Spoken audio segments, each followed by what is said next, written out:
السلام علیکم ورحمۃ اللہ وبرکاتہ۔ الحمد للہ رب العالمین والعاقبۃ للمتقین والصلاة والسلام علی رسولہ الکریم، اما بعد،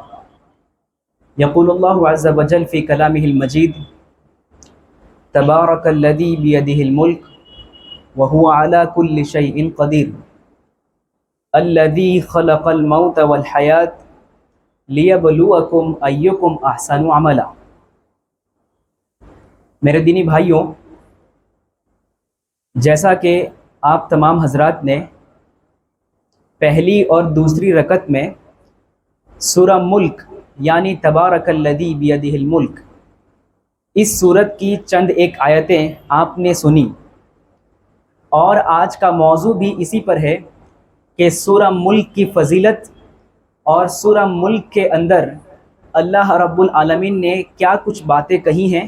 ان میں سے چند ایک باتیں آپ کے سامنے رکھی جائیں گی۔ حاضرین، سورہ ملک کلام مجید کے 29ویں پارے کی سب سے پہلی سورت ہے۔ سورہ ملک اللہ تعالیٰ کے کلام مجید کی 29ویں پارے کی سب سے پہلی سورت ہے، اور اس کے بارے میں چند ایک احادیث وارد ہیں جو کہ صحیح ہیں۔ کچھ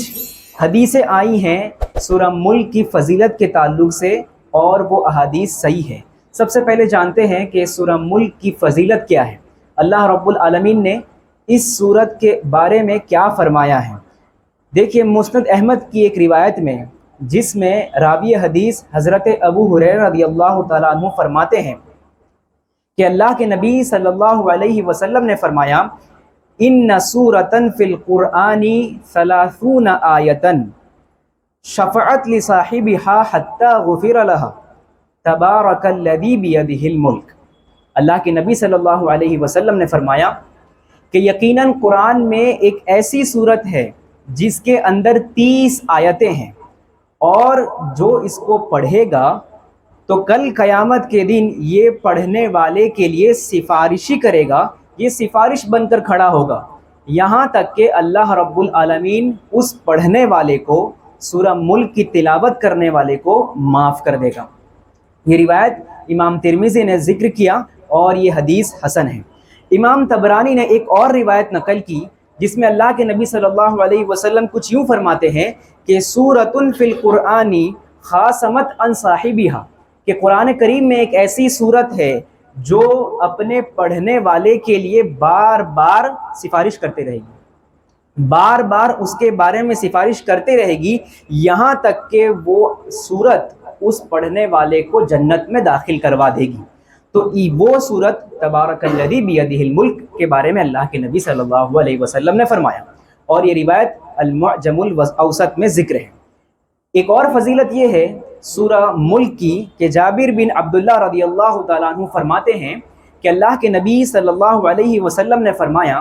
کہ ان کے بارے میں حضرت جابر کہتے ہیں کہ لا ینام حتی یقرأ، کہ اللہ کے نبی صلی اللہ علیہ وسلم کا معمول یہ تھا، وہ روز مرہ یہ کام کرتے تھے کہ اس وقت تک سوتے نہیں تھے جب تک کہ یہ پڑھ لیتے۔ کیا پڑھ لیتے؟ الف لام میم تنزیل و تبارک الذی بیدہ الملک، یعنی سورہ سجدہ جو جمعہ کی فجر کی نماز میں پڑھائی جاتی ہے، جب تک وہ اللہ کے نبی صلی اللہ علیہ وسلم رات کو نہیں پڑھ لیتے، اور سورہ ملک جب تک ختم نہیں کرتے تب تک اللہ کے نبی صلی اللہ علیہ وسلم سویا نہیں کرتے تھے۔ تو یہ حدیث بتاتی ہے کہ اللہ کے نبی صلی اللہ علیہ وسلم کا سورہ ملک کو لے کر اس طرح کا اہتمام یقیناً سورہ ملک کی فضیلت بتاتی ہے۔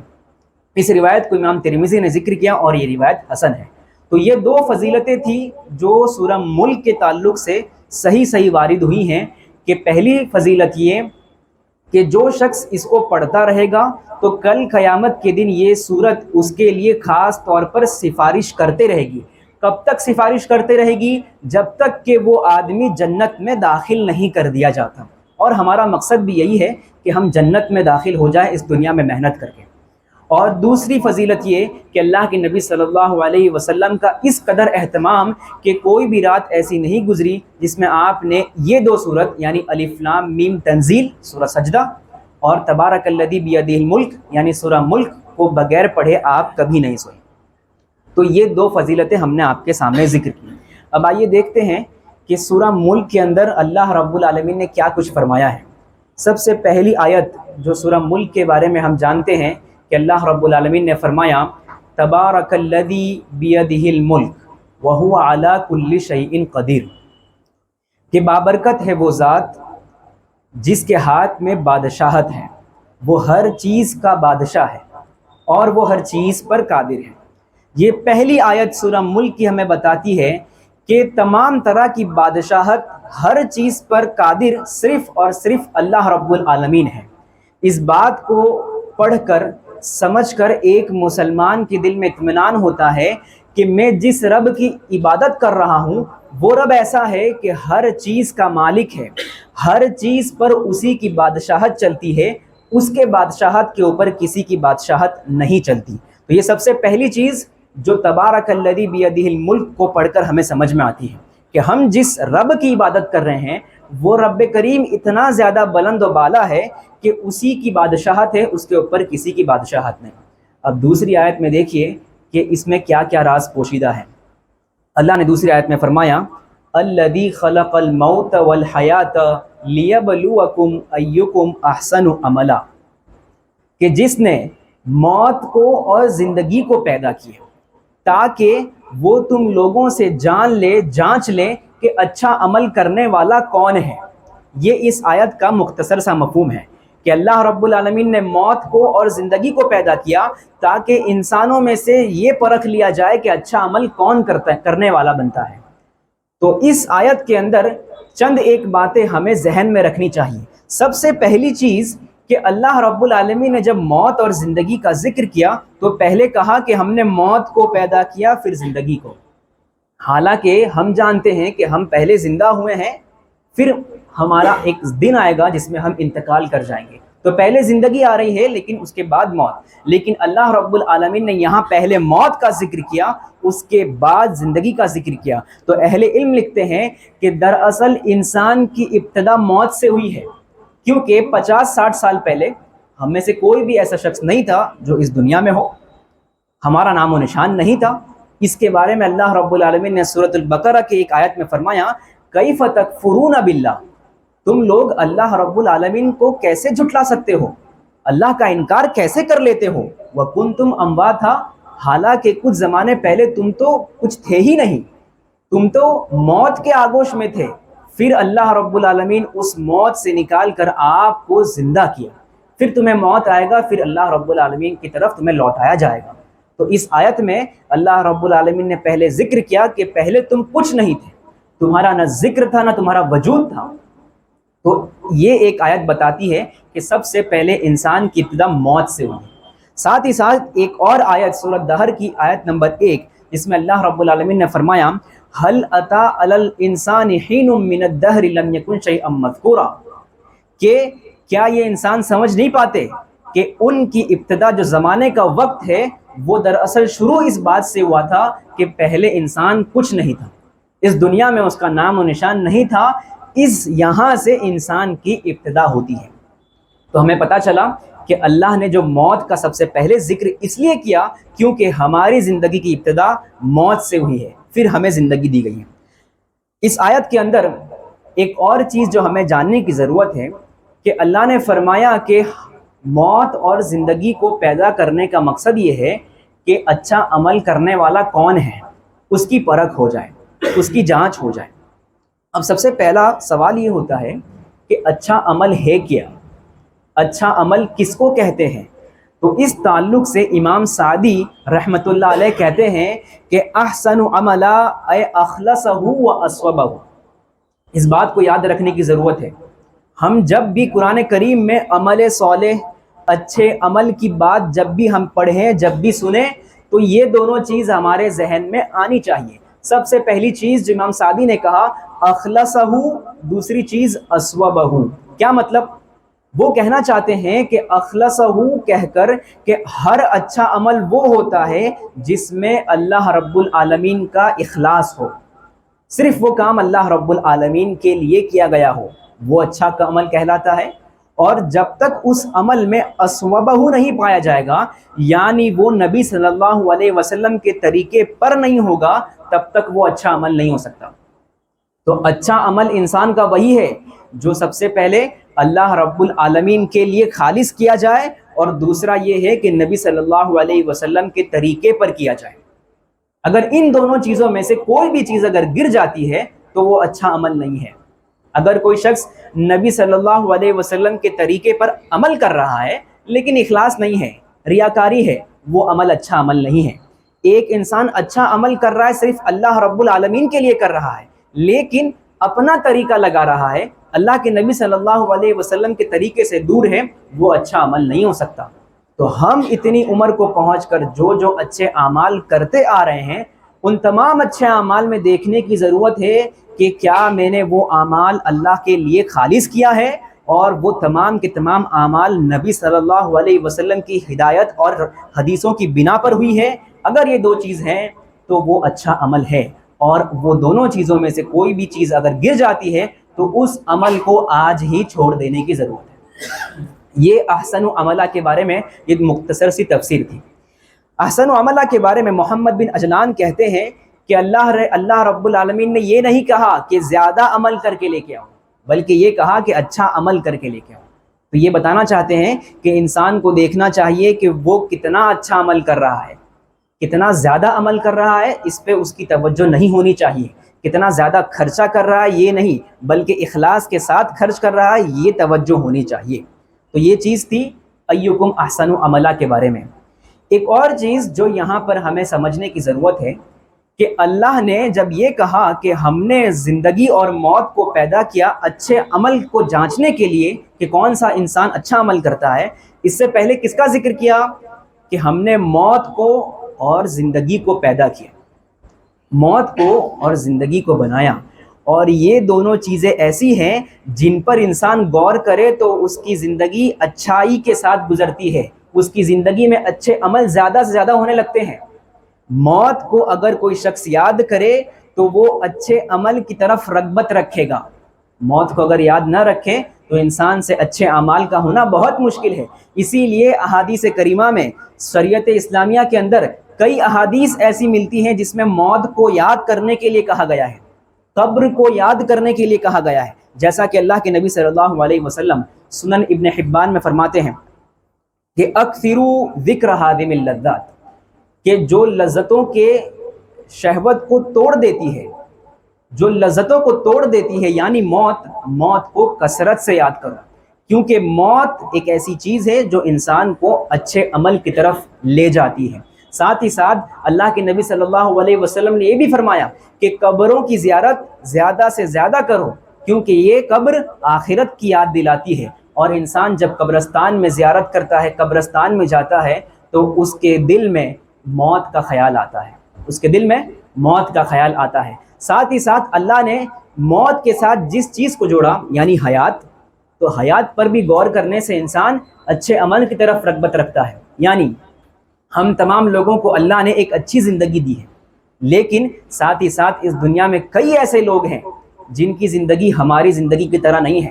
بلکہ ان کی زندگی تکلیفوں سے، پریشانیوں سے بھری ہے۔ اگر ان کی زندگی دیکھیں اور ہماری زندگی دیکھیں تو ان کے موازنے میں ہماری زندگی کہیں زیادہ بہتر ہے، اور تب جا کر ہمارے دل کے اندر ایک نرمی کی چیز پیدا ہوتی ہے کہ ہمیں نہیں اچھا عمل کرنا چاہیے، ہمیں ان لوگوں پر خرچہ کرنا چاہیے، ہمیں ان لوگوں کی دیکھ بھال کرنی چاہیے۔ تو زندگی پر بھی غور کرنے سے ایک انسان اچھے عمل کی طرف رغبت رکھتا ہے۔ تو یہ دو چیز ہم نے سمجھی کہ اللہ رب العالمین نے یہاں پہ جو کہا کہ تاکہ جان لیا جائے کہ اچھا عمل کرنے والا کون ہے، اس سے پہلے جو موت اور حیات کا ذکر کیا وہ اس لیے کیا کہ انسان موت پر غور کرے تو وہ اچھے عمل کی طرف رغبت رکھے گا، حیات پر غور کرے تو وہ اچھے عمل کی طرف رغبت رکھے گا۔ اسی طرح سے اللہ رب العالمین نے اس سورت کے اندر بہت ہی باریکی سے کئی باتیں بتائی ہیں۔ ساری باتیں آج کے درس میں بتائی نہیں جائے گی، صرف ایک اور دو باتیں آپ کے سامنے رکھ کر اپنی بات کو ختم کروں گا۔ اللہ رب العالمین نے کچھ آیتوں کے بعد ایک آیت فرمائی کہ امن ھذا الذی ھو جند لکم ینصرکم من دون الرحمن ان الکافرون الا فی غرور، جس کا معنی یہ ہوتا ہے کہ بھلا ایسا کون ہے جو تمہاری فوج بن کر کے رحمان کے مقابلے میں تمہاری مدد کر سکے؟ تمہاری مدد کوئی نہیں کر سکتا اگر اللہ رب العالمین کے سامنے کوئی شخص بھی آ جائے تو وہ شخص آپ کی مدد نہیں کر سکتا۔ تو یہ کافر لوگ جو سمجھ رہے ہیں یہ کھلم کھلا دھوکے میں ہیں۔ پھر اس کے بعد فرمایا کہ بھلا اگر وہ جو رزق دیتا ہے، اگر وہ رزق دینا آپ کو روک دے تو کون ایسا ہے جو آپ کو پھر رزق دے سکے؟ بلکہ یہ کافر سرکشی اور نفرت میں پھنسے ہوئے ہیں۔ پھر فرمایا کہ بھلا وہ شخص جو ٹیڑھا ہو کر اپنے منہ کے بل چلتا ہے وہ زیادہ صحیح ہے، وہ زیادہ ہدایت یافتہ ہے، یا وہ شخص جو سیدھا ہو کر صراط مستقیم پر چلتا ہے؟ یہ تین آیتوں کا ترجمہ میں نے آپ کے سامنے رکھا۔ ان تین آیتوں میں ہمیں چند ایک باتیں سمجھنے کی ضرورت ہے۔ سب سے پہلے فرمایا اللہ رب العالمین نے کہ امن ھذا الذی ھو جند لکم ینصرکم من دون الرحمن، کہ کون ایسی فوج ہے جو آپ کو مدد کر سکے اگر اللہ رب العالمین کے سامنے دشمنی ہو جائے، اگر اللہ آپ کے فیصلے میں، آپ کے تقدیر میں کچھ نقصان کا لکھ دے تو کون سی ایسی فوج ہے جو اس نقصان کو فائدے میں تبدیل کر سکے؟ کوئی فوج، کوئی بھی انسان یہ کام نہیں کر سکتا۔ اور دوسری آیت میں یہ کہا کہ اگر اللہ رب العالمین تمہارے نصیب میں رزق کو روک دے تو کون ایسا ہے جو رزق کی فراوانی کر سکے؟ یہ دو چیزوں کے بارے میں اہل علم کہتے ہیں کہ اگر کوئی انسان ان دونوں چیزوں کے عقیدے کے تعلق سے ایک دم مضبوط اور پختہ ہو جائے تو اس کی زندگی پریشانیوں سے خالی ہو جائے گی، وہ ایسا انسان کبھی بھی پریشان نہیں رہے گا۔ پہلی چیز یہ کہ ہمارا عقیدہ یہ ہونا چاہیے کہ اللہ رب العالمین نے جو فیصلہ کر دیا ہے اس فیصلے کو کوئی تبدیل نہیں کر سکتا۔ اگر اللہ نے میری زندگی میں پریشانی لکھ دی ہے تو وہ پریشانی کوئی دور نہیں کر سکتا، اور اللہ نے اگر وہ پریشانی دور کرنا لکھ دیا ہے تو چاہے دنیا کے تمام لوگ، تمام جن و شیاطین اگر مل کر بھی مجھے تکلیف پہنچانا چاہے تو مجھے تکلیف نہیں پہنچا سکتے۔ یہ پہلا عقیدہ اس آیت کے اندر ہمیں ملتا ہے۔ اور دوسرا عقیدہ یہ ملتا ہے کہ اللہ رزاق ہے، اللہ رزق دینے والا ہے، تو اگر اللہ نے میرے اس نصیب میں اس مہینے میرے کھاتے میں رزق لکھ رکھا ہے تو وہ رزق کہیں نہ کہیں مجھے تک پہنچ جائے گا۔ کوئی شخص کتنی بھی چالاکی کر لے، کتنی بھی کوشش کر لے، وہ رزق مجھ سے نہیں چھین سکتا۔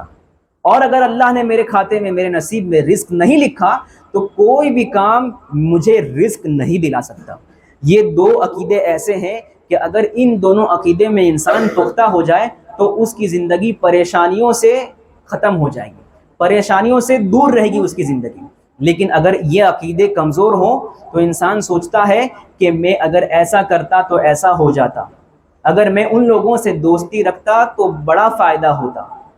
تو یہ چیزیں ایسی ہیں کہ اگر ان دونوں پر مضبوطی کے ساتھ عمل ہو جائے تو انسان کی پریشانیاں ختم ہو جاتی ہیں۔ ضرورت اس بات کی ہے کہ ہم ان عقائد کو مضبوطی کے ساتھ سمجھیں، ان آیتوں میں اللہ رب العالمین نے جو بات بتائی ہے اس کو دل میں بٹھائیں۔ اور آخر میں اللہ نے یہ کہا کہ بھلا وہ شخص جو ٹیڑھا ہو کر منہ کے بل چلتا ہے وہ زیادہ اچھے سے ہدایت کو سمجھتا ہے یا پھر وہ شخص جو سیدھا ہو کر صراط مستقیم پر چلتا ہے؟ اس میں اللہ نے ایک اچھی سی بات بتائی کہ جو شخص ٹیڑھا ہو کر، اندھا ہو کر چلتا ہے اس کا سر زمین پر ہوتا ہے، اور زمین پر ہونے کی وجہ سے وہ جس راستے پر چل رہا ہے وہ راستہ صحیح ہے یا غلط ہے اس کی بھی پرکھ اسے نہیں ہوتی۔ تو جو لوگ صراط مستقیم سے ہٹے ہوئے ہیں اللہ رب العالمین ان کے بارے میں کہہ رہا ہے کہ یہ تو اوندے ہوئے چل رہے ہیں، سیدھے ہو کے نہیں، ٹیڑھا ہو کر چل رہے ہیں، اور ان کا منہ نیچے ہونے کی وجہ سے وہ سمجھ نہیں پا رہے ہیں کہ میں کس راستے پر جا رہا ہوں۔ تو غلطیاں دو طرف سے ہو رہی ہیں کہ اوندے ہو کر چل رہے ہیں یہ لوگ، اور ساتھ ہی ساتھ ان کا چہرہ زمین پر ہونے کی وجہ سے وہ جس راستے میں جا رہے ہیں انہیں اس کی پرکھ نہیں ہے۔ لیکن اس کے مخالف میں جو لوگ اچھے ہیں، صراط مستقیم پر چلتے ہیں، ان کا معاملہ اللہ رب العالمین کہتا ہے کہ صراط مستقیم پر چلنے والے ان کو پتہ ہے کہ میں کہاں چل رہا ہوں، میں کس راستے پر چل رہا ہوں، انہیں وہ پتہ ہے کہ یہ صراط مستقیم ہے۔ اور دوسری چیز، وہ سیدھے ہو کر چلتے ہیں، وہ دائیں بائیں نہیں گھومتے، وہ ادھر ادھر کی باتیں نہیں کرتے، ادھر ادھر کی چیزوں میں نہیں پڑتے، بلکہ ان کا مقصد صرف صراط مستقیم پر چل کر جنت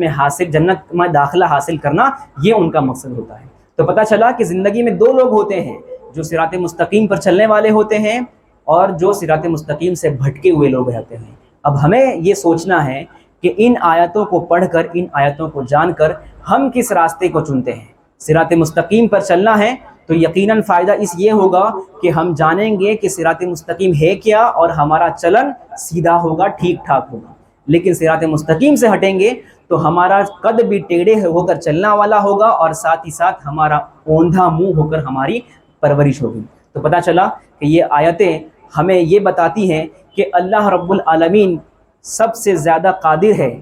اس پر کوئی قادر نہیں ہے، وہ عزیز ہے، وہ تمام چیزوں کا بادشاہ ہے، اس کے بادشاہت پر کوئی بادشاہی نہیں۔ اور ساتھ ہی ساتھ اللہ رب العالمین نے زندگی اور موت کو ایک مقصد سے بنایا، اس مقصد میں ہم کتنے کامیاب ہیں، اچھے عمل کتنا کرتے ہیں۔ اچھے عمل یہ ہے کہ آپ کا عمل اللہ رب العالمین کے لیے خالص ہو، اور ساتھ ہی ساتھ اللہ کے نبی صلی اللہ علیہ وسلم کے طریقے پر ہوں۔ چند ایک باتیں تھیں جو سورہ ملک کے تعلق سے ہم نے سنی۔ اللہ رب العالمین سے دعا ہے اللہ رب العالمین ہم تمام لوگوں کو